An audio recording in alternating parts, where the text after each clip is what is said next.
Specific ট্যাক্সটা যদি 30 টাকা বসানো হয় তাহলে যেটা হবে, আমরা যে কাঙ্ক্ষিত লক্ষ্যে যেতে চাই সেটা হবে। না হলে যেটা হবে, 30 টাকা যদি দাম বাড়ানো হয় তাহলে ওই যে দেখেন 83% হিসাবে কে পাবে? গভর্নমেন্ট পাবে।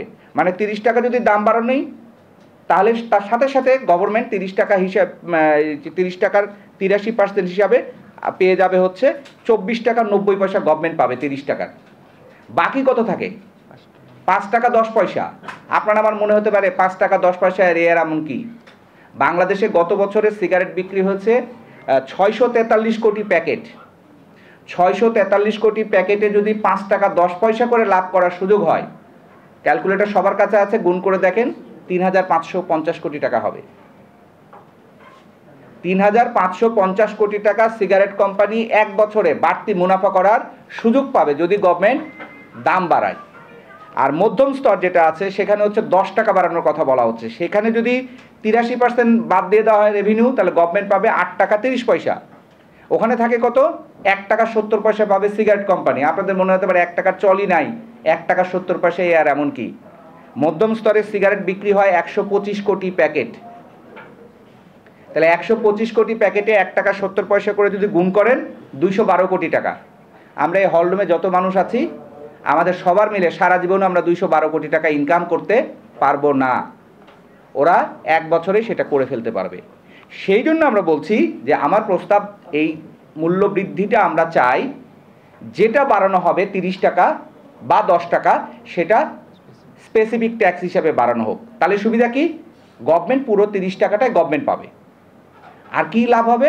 30 টাকায় সিগারেটের প্যাকেটে যখন দাম বাড়বে, জনগণ খাওয়াটা কমাবে। তামাক কোম্পানির কোনো লাভ হবে না, কারণ তামাক কোম্পানি ব্যবসা করে যত লাভ করবে, ও ঘুরে ফিরে কিন্তু ওটাই বাংলাদেশে আরও নতুন নতুন ব্যবসা, সিগারেট ব্যবসাতেই তারা থাকবে। আপনারা আকিস টোবাকোর কথা জানেন, নাসির টোবাকোর কথা জানেন, আবুল খায়েরের টোবাকো, ওদের সবার জন্ম কিন্তু বিড়ির দিয়ে হাত দিয়ে। ওরা সবাই এখন বিড়ি থেকে বেরিয়ে অন্য ব্যবসা বাণিজ্য করছে, অন্যান্য শিল্প কলকারখানা তৈরি করেছে। আকিস জুট মিল থেকে শুরু করে আদ্দিন হাসপাতাল থেকে শুরু করে অনেক কিছু করেছে। নাসির টোবাকো জুতার ব্যবসা থেকে শুরু করে গ্লাসের ব্যবসা থেকে শুরু করে সমস্ত কিছু করেছে। আবুল খায়ের অন্যান্য সমস্ত ব্যবসা করেছে।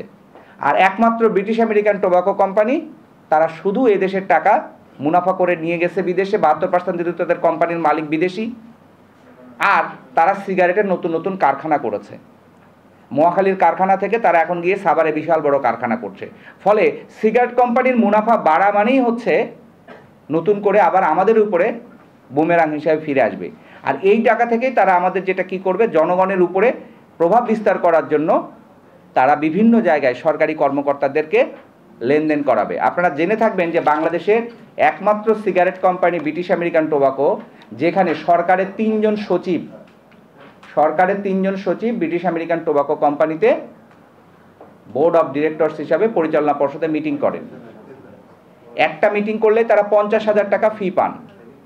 বছরে 13টা মিটিং হয়েছে গত বছর। এখন গুণ করেন 13 গুণন 50, 6.5 লাখ টাকা শুধু এটা বোর্ড মিটিং ফি।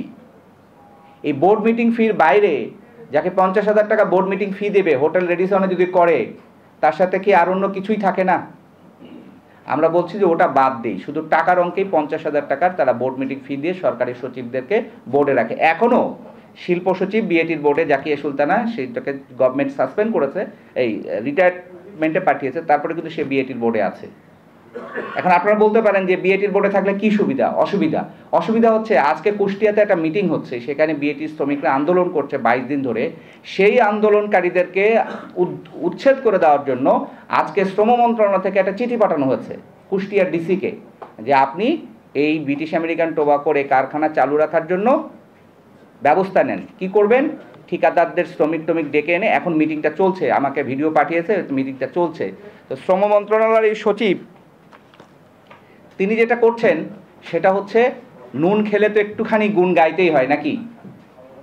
আপনাকে বছরে লাখ লাখ টাকা দেওয়া হবে, আপনি আমার জন্য দেশের না করলেও কোম্পানির জন্য তো কিছু করবেনই। তাহলে ওরা সে কাজটাই করে। এই মুহূর্তে ব্রিটিশ আমেরিকান টোবাকো কোম্পানিতে শুধু সচিব না, সচিবদের ছেলে মেয়ে কতগুলো আছে তার একটা ছোট্ট উদাহরণ দিই। এই ক্যান্টনমেন্টের মধ্যে ডিওএইচএস এর মধ্যে, ক্যান্টনমেন্ট না ডিওএইচএস এর মধ্যে বিএটির যে কারখানা আছে সেটা তুলে দেওয়ার কথা বলা হয়েছিল 1990 সালে। কারণ এটা, আপনারা যারা ঢাকায় অনেকদিন ধরে আছে তারা জানেন যে ঢাকায় আগে অনেক গার্মেন্টস কারখানা ছিল, বিগত দিনগুলোতে যেহেতু শহরের মধ্যে গার্মেন্টস কারখানা থাকবে না, কারখানাগুলো তুলে দিয়েছে। কিন্তু এখন কিন্তু দেখবেন যে অত বেশি কারখানা নেই, মিরপুরে একটা জোন ছাড়া। কিন্তু বিএটি সিগারেট বানায়, তামাক পাতার গন্ধ এখানে ছুটে ওই কারখানাটা কিন্তু রয়ে গেছে ডিওএইচএস-এর মধ্যে, যেটা আবাসিক এলাকা। ওটা সরানো যাচ্ছে না। কেন সরানো যাচ্ছে না? গত সরকারের শেষের দিকে আমলে চেষ্টা হয়েছিল, কিন্তু পারা যায়নি। তার কারণ আমাদের যে সেনাপ্রধান ছিলেন তৎকালীন শেখ হাসিনার শেষ আমলে, তার মেয়ে ব্রিটিশ আমেরিকান টোবাকোতে এখনও চাকরি করে। আমরা বললাম যে এনবিআরের যে চেয়ারম্যান মোশাররফ হোসেন ভূঁইয়া, সাবেক যে শিল্প সচিব, তিনি 4 বছর বিএটিতে ছিলেন। তার আপন ছোট ভাই এখনও ব্রিটিশ আমেরিকান টোবাকোতে চাকরি করেন। শেখ হাসিনার আমলের শেষ যে সেনাপ্রধান, এই বিমান বাহিনীর প্রধান ছিলেন, তার ছেলে ব্রিটিশ আমেরিকান টোবাকোতে এখনও চাকরি করে, গুলশানে তার টেরিটরি ম্যানেজার। আমরা বলছি যে সাবেক সচিব শহীদুল হক, তিনি স্বাস্থ্য মন্ত্রণালয়ের সচিব, যিনি আমাদের সিগারেটের প্যাকেটে গ্রাফিক হেলথ ওয়ার্নিংটা আটকায় রেখেছিল প্রায় 2 বছর, তার ছেলে এবং মেয়ে তখন থেকে এখনও ব্রিটিশ আমেরিকান টোবাকোতে চাকরি করে। এই যে দুদকের চেয়ারম্যান কয়দিন আগে গেলেন, শেখ হাসিনার আমলে যিনি সর্বশেষ দুদকের চেয়ারম্যান ছিলেন, গোলাম মঈনুদ্দিন। 2012 সাল থেকে শিল্প সচিব থাকাকালে পরবর্তী কৃষি সচিব পর্যন্ত উনি বিএটির বোর্ডের ডিরেক্টর ছিলেন। ওনার মেয়ে এবং ওনার মেয়ের জামাই দুজনে এখনও ব্রিটিশ আমেরিকান টোবাকো কোম্পানিতে চাকরি করেন। ওনারা কি সুবিধা দিয়ে গেছেন? তামাক চাষ বন্ধের জন্য সরকারের একটা নীতিমালা করার কথা ছিল, ওইটাতে সবার আগে ভেটো দিয়েছে কৃষি মন্ত্রণালয়। এবং সবচেয়ে কষ্টের বিষয় যে বাংলাদেশে একটা অ্যাপিলেট ডিভিশনের রায় আছে, পূর্ণাঙ্গ রায়, যে কোনো নতুন করে তামাক কোম্পানিকে দেশে আনা যাবে না এবং তামাক চাষ কমিয়ে আনার জন্য সরকারকে নির্দেশনা দেওয়া ছিল। অ্যাপিলেট ডিভিশনের রায় আছে 2017 সালে, ফুল বেঞ্চের রায়। কিন্তু এই সচিবরা বিএটির বোর্ডে থেকে সুবিধা নিয়ে দেশের সর্বনাশটা করছে। কি সর্বনাশ? সর্বনাশটা হচ্ছে গত বছর কৃষি মন্ত্রণালয় বলছে যে বাংলাদেশে 23 সালে তামাক চাষ হয়েছিল 93,000 একর জমিতে, আর 24 সালে এসে তারা বলতেছে যে 1,43,000 একর জমিতে তামাক চাষ হয়েছে। তাহলে সহজ হিসাব করেন, 93,000 একর থেকে 1,43,000 একর মানে 49,000 একর জমিতে এক বছরে তামাক চাষ বেড়েছে। তাহলে এই 49,000 একর জমিতে যদি আমরা ধান হতো তাহলে কত হতো? প্রায় 150 কোটি টাকার মতো আমরা ধান হতো এই জমিতে। তামাক পাতা কিন্তু গরুতেও খায় না, ছাগলেও খায় না, মানুষ খায়, কিন্তু ধান তো আমরা সবাই খাই।